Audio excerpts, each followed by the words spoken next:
இன்னைக்கு எபிசோட்கான ரிவ்யூ பார்க்கறதுக்கு முன்னாடி பிக் பாஸ் சீசன் ஆரம்பிச்சு இன்னோட 68 நாள் ஆச்சு. ஸோ இந்த 68 நாளில் உங்களுக்கு யாராவது ஒரு ஃபேவரட் கண்டஸ்டன்ட் இருந்தாங்கன்னா அந்த ஒரு ஃபேவரட் கண்டஸ்டன்ட் யாரு அப்படின்றத ஃபர்ஸ்ட் ஆஃப் ஆல் கமெண்ட்ல மென்ஷன் பண்ணுங்க. ஏன்னா நானும் பார்க்குறேன், நம்மளுக்கும் யாராவது ஒருத்தரையாவது பிடிச்சிரும் இந்த சீசன்ல அப்படின்ற மாதிரி பார்க்குறேன். இப்போ வரைக்கும் ஒருத்தவங்க கூட ஒழுங்காக விளையாட மாட்டாங்க. அதாவது ஒருத்தர் கொஞ்சம் ஒரு அளவுக்கு பெட்டராக விளையாடனா கூட சரி ஓகேப்பா இவங்க நல்லா விளையாடுறாங்க, அட்லீஸ்ட் கொஞ்சம் இவங்களுக்கு சப்போர்ட் பண்ணலாம் அப்படின்ற மாதிரி யோசிக்கிறேன். ஒருத்தவங்க கூட நல்லா விளையாட மாட்டாங்க. ஏன்டா இப்படி இருக்கீங்க? அதுவும் இன்னைக்கான எபிசோட்ல பார்த்தீங்கன்னு வச்சுக்கோங்களேன், ஏகப்பட்ட சண்டை அடி அடி அடின்னு அடிச்சுக்கிறானுங்க. ஒரு பக்கம் கமருதீன் எஃப்ஜே சண்டை போடுகிறாங்க, ஒரு பக்கம் எஃப்ஜேவும் பார்வதி சண்டை போடுகிறாங்க, ஒரு பக்கம் கமருதீன் திவ்யாவும் சண்டை போடுகிறாங்க. எவ்வளோ சண்டைடா இன்னைக்கு ஒரு நாள்ல எவ்வளோ சண்டைடா அப்படின்ற மாதிரி தான் இருக்கு.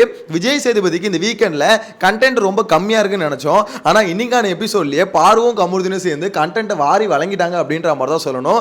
இவனுங்க இன்னும் திருந்தல மாமா அப்படின்ற மாதிரி தான் சொல்லணும். ஏன்னா காலையில இந்த கேஸ் இதெல்லாம் நடந்து முடிஞ்சதுக்கு அப்புறம் அந்த கோர்ட்டு அந்த இது ஆக்டிவிட்டி ஏரியால இருந்து வெளியே வரும்போது ஒரு 2-3 செகண்ட் இருக்கும்னு நினைக்கிறேன். திருப்பி கமருதீன் உள்ள போவாரு. பார்வதியும் கமருதீன் அந்த டோருக்கு பின்னாடி என்ன பண்ணாங்க அப்படின்றதா இப்போ வரைக்கும் புரியாத புதிரா இருக்கு. கம்பல்சரி ஏதோ ஒன்று பண்ணிருக்கானுங்க, ஆனா என்ன பண்ணானுங்க அப்படின்ற மாதிரி தெரியலங்க. அங்க வந்து பாத்தீங்கன்னா நிறைய பேர் என்ன சொல்றாங்கன்னா, இல்ல அவனுக்கு வந்து முத்த காட்சிகள் உள்ள நடந்திருக்கும் அப்படின்ற மாதிரி சொல்றாங்க. அது நம்மளால கெஸ் மட்டும் தான் பண்ண முடியும். அங்க முத்தம் தான் கொடுத்தாங்களா இல்ல என்ன பண்ணாங்க நம்மளுக்கு அப்படி தெரியாது. ஸோ அதனால நம்மள அசியூம் பண்ண வேணாம். பட் ஏதோ நடந்திருக்கு. அதனால தான் பிக் பாஸே கோவப்படு, ஏய் வெளியே வாங்க, சி உள்ள ஒன்றும் என்ன பண்றீங்க அப்படின்ற மாதிரி தான் ஒரு ரியாக்ஷன் இருந்தது. ஏன்னா எல்லாரும் வந்துட்டாங்க. அந்த ஏரியா வேற இருட்டா இருக்கும் ஓகேங்களா. அங்க கேமரா இல்ல, வெளியில ஒரு கேமரா இருக்கும், அதோட உள்ள ஒரு கேமரா இருக்கும். ஸோ அப்படின்னும் போது அங்க கேமரா இல்ல, அந்த இடத்துல கேமரா வைக்கிறது யூஸ்லெஸ். ஏன்னா ஃபுல் இருட்டா இருக்கிறதுனால அங்க வைக்கல. ஸோ இந்த இடத்துல பாத்தீங்கன்னா பார்வதி கரெக்டா இங்க கேமரா இல்ல அப்படின்றத பார்த்து திருப்பி கமருதீனை வா உள்ள வா அப்படின்ற மாதிரி கூப்பிட்டாங்க பாருங்க. பார்வதி வேற லெவல் மானின்னு. அதாவது ஒரு ஷோல இருக்கும், இவ்வளோ கேமரா இருக்கு, எதையுமே பார்க்கறது இல்லை. அதாவது அதான் சொன்னாங்களே பிக் பாஸ் என்னால் வார்த்தையை கண்ட்ரோல் பண்ண முடியல, அதெல்லாம் கட் பண்ணிட்டானுங்க இன்னைக்கு எபிசோட்ல. ஏன் அதை காமிக்கல? பார்வதி அழும்போது பார்த்தீங்கன்னா அந்த எஃப்ஜேக்கும் பார்வதிக்கும் அந்த சண்டையில் பிக் பாஸ் என்னால் வார்த்தையை கண்ட்ரோல் பண்ண முடியல, அசிங்கமான வார்த்தை அவங்க வாயில மொன வரைக்கும் வந்துடும், என்னால் கண்ட்ரோல் பண்ண முடியல, என்னால் ஃபீலிங்ஸையும் கண்ட்ரோல் பண்ண முடியாது, என்னால் கோவத்தையும் கண்ட்ரோல் பண்ண முடியாது, என்னோட லவ்வையும் கண்ட்ரோல் பண்ண முடியாது, என்னோட வார்த்தையும் கண்ட்ரோல் பண்ண முடியாது அப்படின்ற மாதிரி அவங்களே ஓப்பன் ஸ்டேட்மெண்ட் கொடுக்குறாங்க. ஸோ அப்படின்னும் போது அவங்க ஒத்துக்கிறாங்க, ஆமாம் எனக்கு ஃபீலிங்ஸ் வந்து அதை கண்ட்ரோல் பண்ண முடியாது அப்படின்ற மாதிரி ஒத்துக்கிறாங்க. பார்த்தமே கதவு பின்னாடி பார்த்தமே உங்களால் கண்ட்ரோல் பண்ண முடியாதான். எனிவேஸ் ஒன் பை ஒன்னாக பார்க்கலாம் எபிசோடில் என்னென்ன நடந்தது அப்படின்றது. ஃபர்ஸ்ட் ஆஃப் ஆல் எங்கேருந்து ஆரம்பிக்குது பார்த்தீங்கன்னா அந்த கோர்ட் சீன்லேருந்து ஆரம்பிக்குது. ஸோ இந்த கோர்ட்டுக்கு வந்து பார்த்தீங்கன்னா முதல்ல இந்த கேஸ் வந்து பிக் பாஸே கொடுத்துட்டாரு.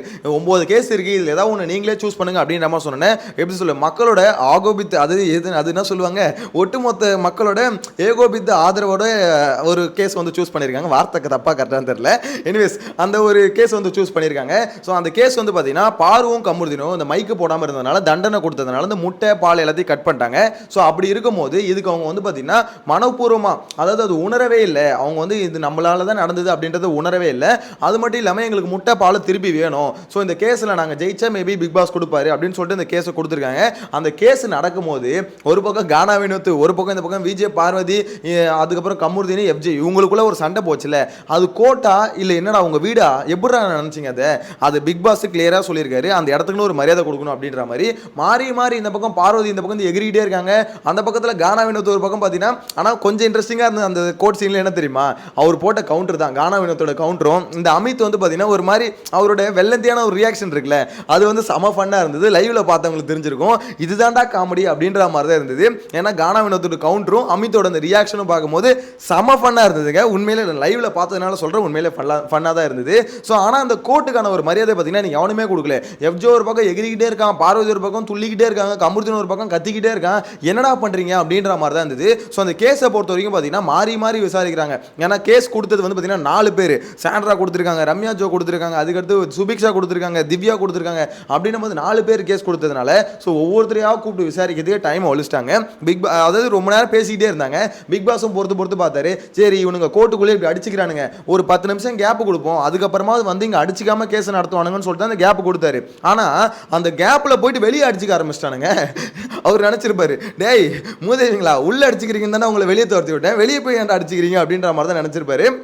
எனிவேஸ் வெளியே போய் பார்த்தீங்கன்னா எஃப்ஜே போய் ஒரு பக்கம் உட்காந்துட்டான். அந்த இடத்துல இது பார்வதி போய் கேட்குறாங்க, எதுக்கு என் ஃபேமிலி பற்றி பேசுனேன்னு. ஆக்சுவலாக அந்த கோர்ட்டுக்குள்ளேயே அந்த சம்பவம் நடந்திருக்கும். இந்த மாதிரி எஃப்ஜே வந்து பார்த்தீங்கன்னா உங்கள் ஃபேமிலி லாயர் ஃபேமிலி தானே, நீ எப்படி பண்ணுறிய அப்படின்ற மாதிரி கேட்டிருப்பான். ஸோ அதுக்கு தான் இந்த மாதிரி வந்து என் ஃபேமிலியை பற்றி இங்கே பேசாது அப்படின்ற மாதிரி சொல்லியிருப்பாங்க. அது கரெக்டான பேச்சான்னு பார்த்தீங்கன்னா கரெக்டான பேச்சு தான். என்ன இருந்தாலும் எஃப்ஜே வந்து பார்த்தீங்கன்னா அவங்க லாயர் ஃபேமிலி அப்படின்னு பெருமை பேத்துறது கூட அவங்க சொல்லியிருக்கட்டும். ஏன்னா பார்வதி 2-3 இடத்துல சொல்லியிருக்காங்க, விக்கல் சீக்கிரம் அந்த மாதிரிலாம் சொல்லியிருக்காரு. ஸோ அவங்க லாயர் ஃபேமிலினா சொல்லிக்கிறாங்க.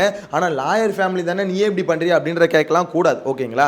ஏன்னா அது அவங்களோட ஃபேமிலி, அந்த ஃபேமிலி மேட்டர் இங்கே இருக்கக்கூடாது. நீ ஏன் இப்படி பண்ற அப்படின்றதான் கேட்கணுமே தவிர உங்க ஃபேமிலியில் ஆயர் ஃபேமிலியில் இருந்துகிட்டு நீ இப்படி பண்றீங்க, அது வந்து பார்த்தீங்கன்னா பார்வதி அசிங்கப்படுத்துறது இல்லை, அவங்க வீட்டில் இருக்கவங்களை அசிங்கப்படுத்துற மாதிரி ஆயிடும். ஸோ அதனால எஃப்ஜே வந்து பார்த்தீங்கன்னா தேவையில்லாத வார்த்தை இதெல்லாம். அவனுக்கு வந்து பார்த்தீங்கன்னா என்னன்னு தெரியல, எஃப்ஜேக்கு வந்து பார்த்தீங்கன்னா ஒரு மாதிரி ஆட்டிடியூட் ஒன்று இருக்குல்ல, அது ரொம்பவே ஒஸ்டான ஆட்டிடியூடு. இந்த எப்படி இருந்தாலும் இந்த வாரம் வீட்டுக்கு போய்டு எஃப்ஜே, ஸோ உனக்கு வந்து ஓட்டும் இல்லை ஒரு மண்ணும் இல்லை, இப்போ இல்லை வாரத்துலேருந்து இல்லை, நீலாம் எப்படி தான் தப்பிச்ச அப்படின்றத எங்களுக்கு ஒரு பெரிய ஆச்சரியமா இருக்கு.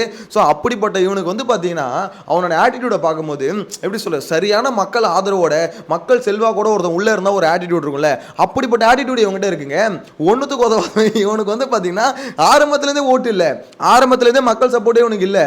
ஸோ அப்படிப்பட்ட ஒருத்தனுக்கு ஆட்டிடியூட் மட்டும் பீக்கில் இருக்குது. அந்த இடத்துல பார்வதிக்கு வந்து இந்த இடத்துல சப்போர்ட் பண்ணணும்னு சொல்ல வரல, ஆனால் அங்கே ஃபேமிலின்ற ஒரு மேட்டரை வந்து எஃப்ஜே எடுக்கக்கூடாது. ஸோ அதுக்கப்புறம் சண்டை எங்கே பெருசாக மாறுச்சுன்னு பார்த்தீங்கன்னா பார்வதி வந்து இந்த விஷயத்தை டிஸ்கஸ் பண்ணிகிட்டே இருக்காங்க. ஸோ டிஸ்கஸ் பண்ணும்போதே பார்த்தீங்கன்னா கமருதீன் உள்ள வந்து ஜாயின் பண்ணுறா. அப்படி ஜாயின் பண்ணும்போது இவங்கன்னா ஃபேமிலி பற்றி பேசக்கூடாது அப்படின்ற மாதிரி சொல்லவும் உடனே அவர் என்ன சொல்ல, நீங்கள் கூட தான் வியானம் என்னையை வச்சு பேசுனீங்க, அதாவது இவங்களும் தான் இந்த மாதிரி மைக்கை மறைச்சு பேசுகிறாங்கலாம் பேசுகிறீங்களே, ஸோ நீங்களும் எதுக்கு பேசுகிறீங்க அப்படின்ற மாதிரி கேட்குறான். ஏன்டா உன்னை ஃபேமிலி மேட்டர் பேசாதுன்னு சொன்னதும் இதுவும் என்ன விஷயம், அப்போ நீ அதுக்கோசம் தான் அது பேசுனேன் அப்படின்ற மாதிரி இருக்குல்ல. ஸோ இங்கே பொறுத்த வரைக்கும் பார்த்தீங்கன்னா எஃப்ஜேனும் உத்தமன் இல்லை, பார்வதியும் உத்தமி இல்லை. ஸோ அப்படி தான் இது ரெண்டும் ஒன்றுத்துக்கு ஒன்று சளைச்சதுங்களேங்க. ஸோ இதில் வந்து பார்த்தீங்கன்னா நிறைய பேர் வந்து சொல்கிறீங்க, என்ன ப்ரோ பார்வதிக்கு சப்போர்ட் பண்ணுறீங்களா இல்லை எஃப்ஜேக்கு சப்போர்ட் பண்ணுறீங்களா அப்படின்ற மாதிரி கேட்பீங்க. சத்தியமாக சொல்கிறேன், தயவு செஞ்சு சப்போர்ட் பண்ணுறீங்கன்னு மட்டும் சொல்லாதீங்க, அசிங்கமாக கூட திட்டிக்கோங்க, ஆனால் இவனுங்களெல்லாம் சப்போர்ட் பண்ணுறேன்னு சொல்லிக்காதீங்க. இந்த சீசனில் சத்தியமாக சொல்கிறேன், ஒருத்தனை கூட சப்போர்ட் பண்ணவே தோண மாட்டுதுங்க.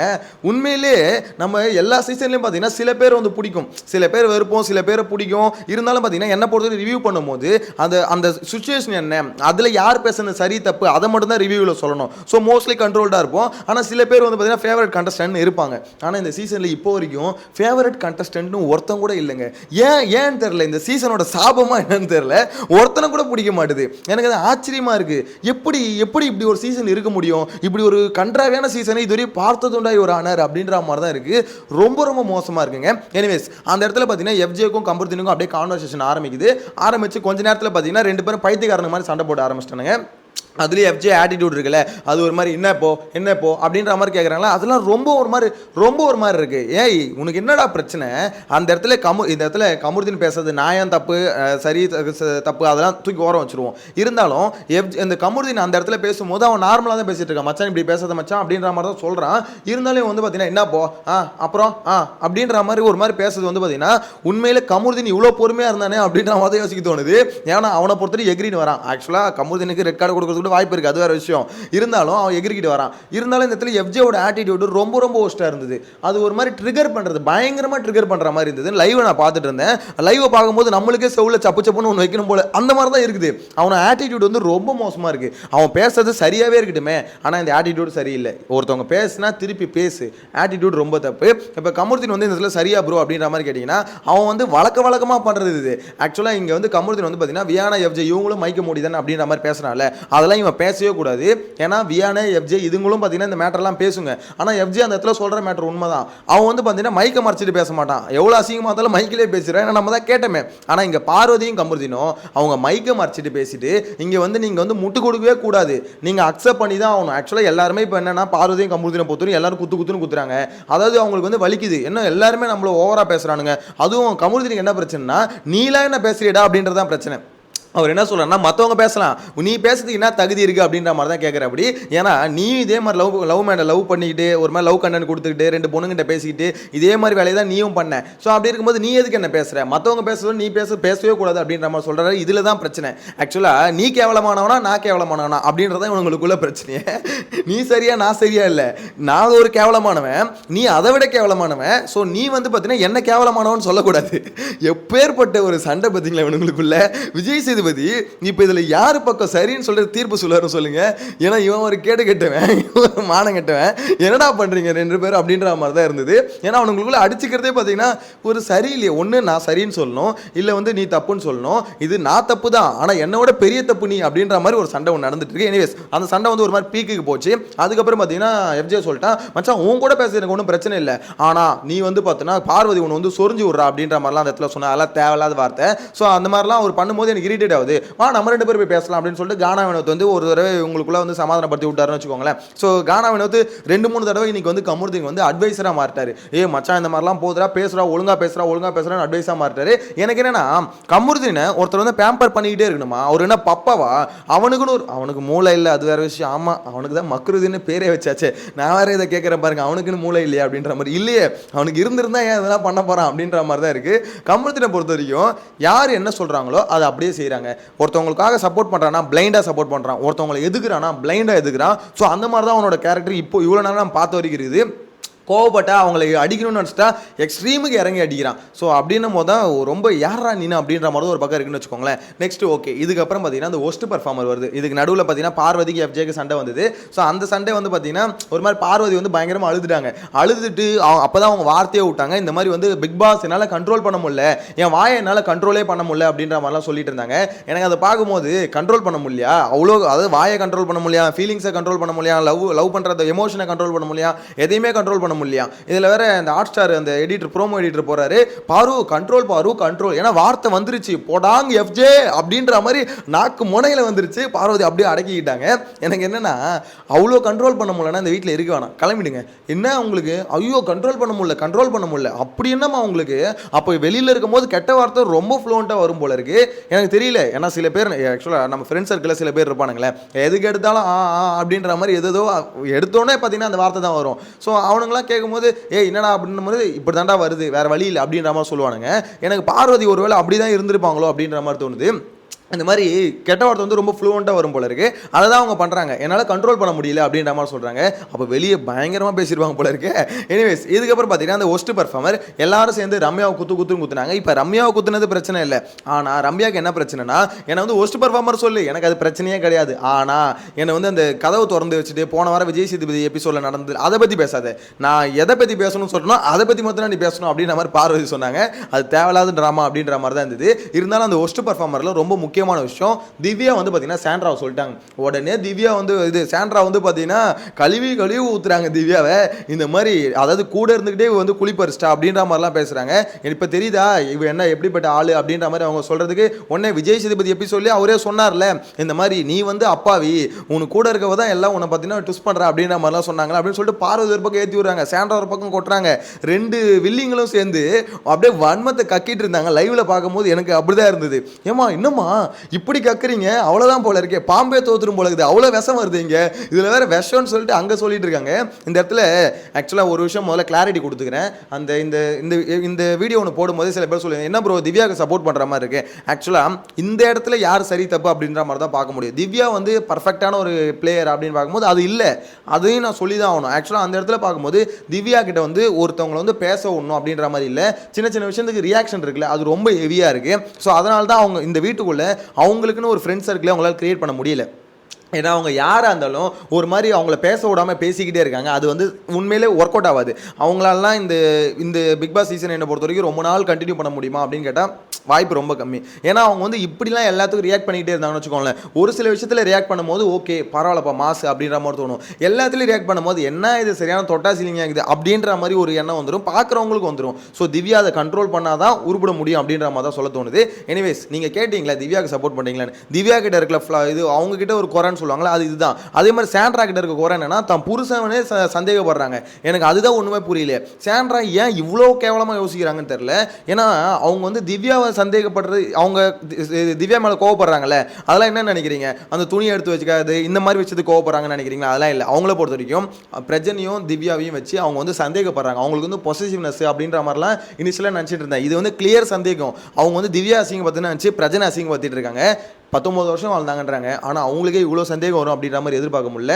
ஏன்னா அது அப்படியே அப்பட்டமாக தெரியுது, லைவ்ல பார்த்தவங்களுக்கு தெரிஞ்சிருக்கும், ரொம்ப அப்பட்டமாக தெரியுது. இதில் வேற பக்கத்தில் வேற பார்வதி வேற பார்த்தீங்கன்னா ஏற்றி விடுறாங்க.